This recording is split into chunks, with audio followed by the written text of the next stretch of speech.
अस्सलाम वालेकुम। मोहम्मद सिद्दीक मिटवार बाबा आला बोलो। ओदा इकराम पान नंबर 8 हज़रत दाता गंज बख्श।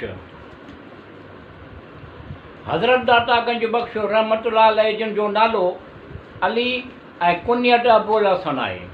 संदन नसब जो शुजरो इहा आहे अली बिन उस्मान बिन अली बिन अब्दुर्रहमान बिन शुजाज बिन अली बिन हुसैन असगर बिन ज़ैद बिन इमाम हसन बिन अली करमुल्लाह वजह। पाण अफ़गानिस्तान जे शहर गज़नी जा रहाकुआ गज़नी जे ॿिनि पाड़नि मां अॻु में जलाब ऐं पोइ हुजवेर में रहंदा हुआ। उन जे सबब जे करे जुलाबी ऐं हुजेरवी सॾिया वेंदा आहिनि। संदन विलादत ऐं वफ़ात जे तारीख़ जो पूरो पतो कोन्हे।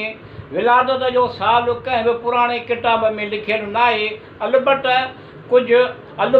अॼुकल्ह जे सवान निगारनि जे अंदाज़े मूजिबि संदन विलादत 400 हिजरीअ जे लॻभॻि थी हूंदी। साॻी तरह वफ़ात जे साल जो अंदाज़ो बि 465 हिजरी जे लॻभॻि लॻायो वियो आहे। शहनशाह जहांगीर जे ज़माने जे हिकु आलिम ऐं आरिफ़ मौलाना जामी लाहौरीअ जे कट तारीख़ मां बि इहो ई साल सरदार लफ़्ज़ मां कढियो वियो आहे।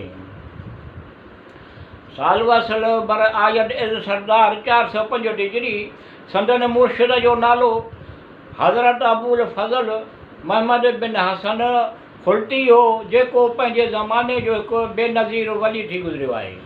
संदन तरीक़त जो शुजरो हिन रीति आहे शेख अली हुजेरवी, शेख मोहम्मद बिन हसन खुल्ती, शेख दतरी, शेख अबू बकर शिबली, शेख जुनेद बगदादी, शेख मई सकती,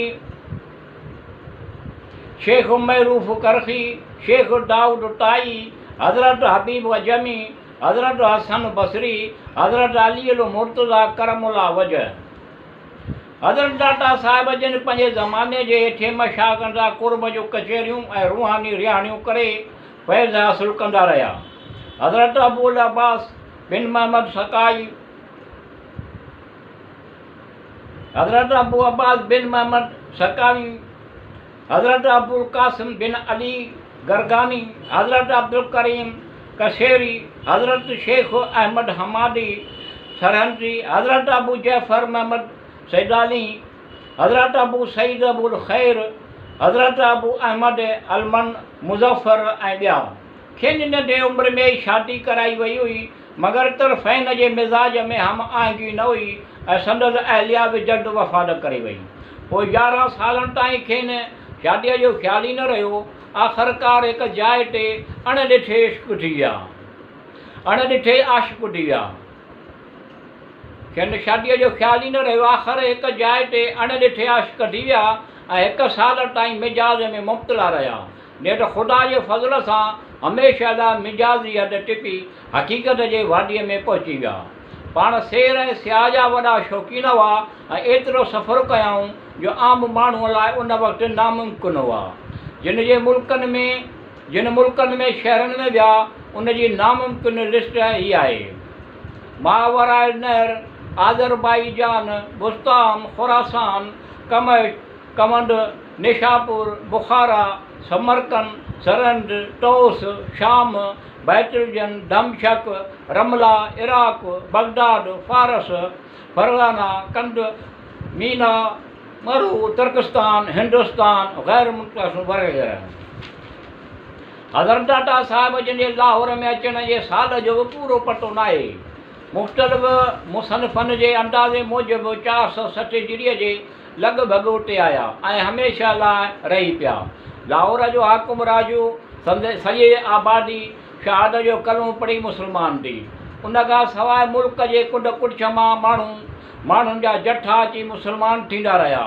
कशफुल महजूब जे मुताले मां मालूम थिए थो त संदन ॿियूं बि ऐं तसनीफ़ूं आहिनि, मगर हाणे किथे बि मिली नथियूं सघनि। दीवान, किताब फना व बका, इसरारुल ख़रक़ व मोहनात, अल रियायत ब हुकूकुल्लाह ताला, किताब अल बयान ला हल अयान, नहुल कुलूब, मनाज दीन ईमान शरह कलाम मंसूर। कशफ महजूब ही दाता साहिब जन जो आख़िरी किताबु आहे जंहिंजो घणो सो लाहौर में लिखियो वियो आहे। इहो संदन साथी अबू सईद हुजैरवीअ जे तसौफ़ मुतलिक़ कयल सुवालनि जे जवाब में लिखियो वियो आहे। हिन मुक़दमा सवाइ 39 बाब आहिनि। तसौफ़ जे तहरीफ़ ऐं उन सां तइल्लुक़ रखंदड़ सिफ़तुनि ऐं कमनि जो तफ़सील सां ज़िक्र कयो वियो आहे ऐं तसौफ़ जे हर नुक़्ते ते तफ़सील सां रोशनी विधी वई आहे। सूफ़ियाना इस्लाहनि खे सलीस नमूने सां सम्झायो वियो आहे। दाता साहिब जन जे ज़माने ताईं आलम इस्लाम जे सूफ़ियुनि जो मुस्तंद अहवाल ऐं संदन अक़ीदनि जो ज़िक्र कयो वियो आहे। दाता साहिब जन खां पोइ जे बुज़ुर्गनि हिन किताब मां घणो फैज़ हासिलु कयो आहे।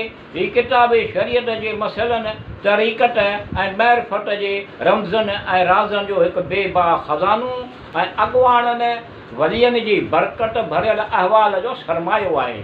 फ़ारसी ज़बान ऐं तसौफ़ ऐं शान ते लिखियलु पहिरियों किताबु आहे। हज़रत फरीदुद्दीन अत्तार, मौलाना जानी, ख़वाजा पारसा ऐं ख़वाजा बन नवाज़ गेसू दराज रहमतुल्लाह अलैहिम जहिड़नि बुज़ुर्गनि हिन किताब खे पंहिंजे तसनीफ़ुनि जे माख़ुज़ बनाइण जो शरफ़ हासिलु कयो आहे। हर दौर जे बुज़ुर्गनि ऐं सूफ़ियुनि हिन किताब खे तसौफ़ जो बेमिसल किताब सॾियो आहे। हज़रत निज़ामुद्दीन दहलवीअ जे ख़्याल मूजिबि जंहिं माण्हूअ खे को मुर्शिद न हुजे ऐं हिन किताब जो मुतालो करे त हिन जो मतिलबु पूरो थी वेंदो। इहो किताबु कामिलनि लाइ रहनुमा ऐं आम माण्हुनि लाइ कामिल मुर्शिद जी हैसियत थो रखे। हक़ीक़ी तसौफ़ खे आम माण्हुनि ताईं पहुचाइण में हिन किताब जो वॾो हिसो आहे। शहज़ादे दारा शुक़ा पंहिंजे किताब सफ़ीनतुल औलिया में लिखियो आहे। पीर अली हुजैरवी जा घणा किताब आहिनि पर हीअ किताबु मशहूरु ऐं महरूफ़ आहे ऐं हिकु कामिल मुर्शिद जी हैसियत रखे थो।